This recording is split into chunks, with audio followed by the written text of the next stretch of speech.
Hello, my name is Jordan Block, and I have spent the course of this semester, and really the entire year, studying my roommate for this autoethnography project. I'd like to start by letting you guys listen to an interview I had with my roommate, and let him tell you a little bit about where he comes from and his story. His responses are in Cantonese, so just hang tight, because afterwards he translates for me, and I will fill you in. I hope you guys enjoy. Can you start by telling me about yourself? Just some basic facts.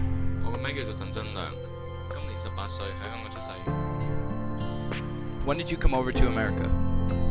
我10歲嘅時候嚟美國， What were some of the challenges you faced when you first arrived here? 我讀過英文幼稚園，所以我冇乜語言障礙。但係我阿爸阿媽英文就唔係好得，喺大城市入面成日都會蕩失路，同埋冇乜中國人，所以好難識朋友。What was the biggest culture shock for you? 飲食文化大晒， Who were the most important people in your life? 我阿爸阿媽、我女朋友同埋我高中嘅一班同學。 Can you tell me what life was like in Hong Kong?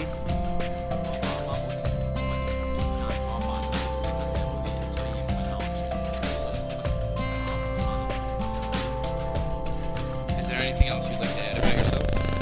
都冇咩試過覺得負面嘅事情，我可以呢個上大學，Here are the translations from that interview. I asked him if he could start by telling me something about himself, just some basic facts. His response was, "My name is Sun Leong Tang. I'm 18 years old and I was born in Hong Kong." I asked him when he came to America. His response was that he came over when he was 10. I asked him what were some challenges that he faced when he first arrived. He told me that he went to an English elementary school, so the language barrier wasn't there for him, but his parents' English wasn't great. He was pretty lost in the big city. Living in Brooklyn, there wasn't many Chinese kids in the area, so it was tough for him to make some friends. I asked him what the biggest culture shock was for him. He said definitely the food. At first, everything is so different. I asked him who the most important people in his life were. He told me his girlfriend, his parents, and the friends he eventually made in high school. I asked him what life was like in Hong Kong. He told me. His parents didn't take him out that much. His father knew people in the triads, which is the Chinese mafia, and it just wasn't safe. I didn't have much of a childhood, and my parents were always busy. I asked him if there's anything else he would like to add about himself. He told me not really, that's just the story of my background. However, coming to Albany was a big deal for me, because I'm the first in my family to go to college. Now that you know a little bit about him, I would like to present to you my findings through story and analysis over the past year. I hope you enjoy.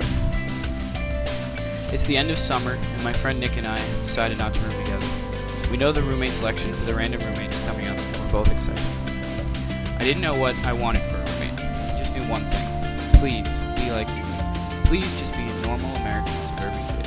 No fun business. A few days pass. Nick calls me telling me about his roommate. I check my email and see what I got. My heart drops. Sun Leong Tang. No Facebook, no Twitter, no Instagram. A roller coaster of emotions are racing through me. Now I have no idea what to expect. All I can do now is pray. A few weeks go by. Move-in day. When I arrive, he was already there. He picks his spot, his bed, his desk. I just get left with the scraps. Already not off to a great start. When I arrive, he was already unpacking. We have our weird first encounter, and I meet his parents, who only spoke broken English. He greets me as Alex. His English, very fluent. A spark of hope lights inside of me. A few hours pass, and I have finished unpacking. A bit of a mess, not everything completely finished, but I'm exhausted, and I need to be just done after such a long and exciting day. About another hour passes, and my roommate is still unpacking, making sure everything is perfect, neat, and tidy. But in a bit of a down moment, I see a great opportunity to make conversation. "Aren't you tired?" I ask. "Yeah, I'm exhausted," he answers. "Why are you still unpacking then? Everything looks way better than my side. I want to get it all done now, rather than have to redo it later." Now at first, I didn't know how to take this. I wrote it off as OCD, but as the year went on, I would learn otherwise. Fast forward a few weeks. Me and my roommate are much more acquainted now. However, yet to go out together. At this point, I have learned that my roommate has some way different values than I. For example, he is more about schoolwork and being well prepared, rather than finding a balance between planned cramming and going out with friends.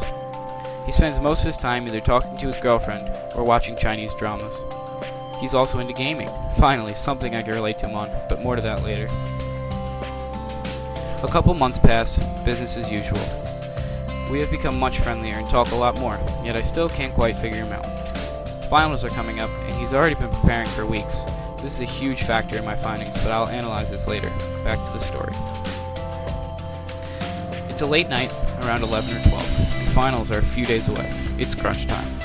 He suggests we get some energy drinks. Finally, here's my chance to do something with him. I suggest we walk to the gas station by Indian Club. We invite our suite mates and they agree.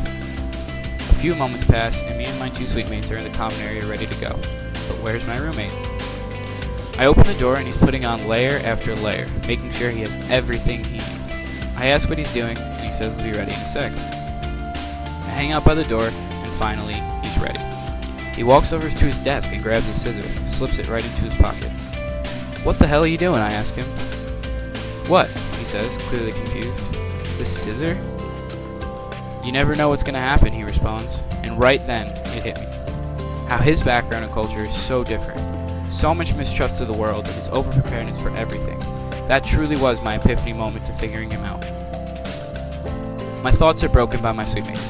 "Hurry up, ladies," they scream. And we head out the door on our way. We're now into the next semester. We both come back from a long day of class. "I'm starving," I tell him, and he agrees. The first thing I do, sit down, grab a protein bar and a drink, and chow down. My roommate had left the room for the duration of this. 15 minutes has passed. He re-enters in the room with a hot Tupperware filled with his jank version of fried rice. "I thought you were starving," I asked. "So?" he says. "Why did you make a whole meal? You have plenty of snacks," I ask him. "I bet what I'm eating is way better than what you are." "But you said you were starving," I repeat my question. So, sometimes it's better to take your time and make something you want, rather than just what's the easiest. Once I started this project, I had nothing. No inkling of what to do, nothing at all. However, once I heard what other people were studying, I figured I'd give my roommate a shot, and I'm really glad I did. Once I sat down and put the pieces together, because of this project, I really found something amazing. His background growing up in Hong Kong, his mistrust of the world, his run-ins with the triad, it causes extremely different values. What I had originally wrote off as OCD ended up teaching me a lesson I may never forget. Take your time and do things right the first time. His life back in Hong Kong, when he didn't get to go out much, the unsafe world he was living in, the atmosphere of life in China, all led up to these ideas and values, and sometimes it makes him get left behind in this always moving, fast-paced American style of life. His weird studying weeks in advance, it comes from his idea of doing things right the first time.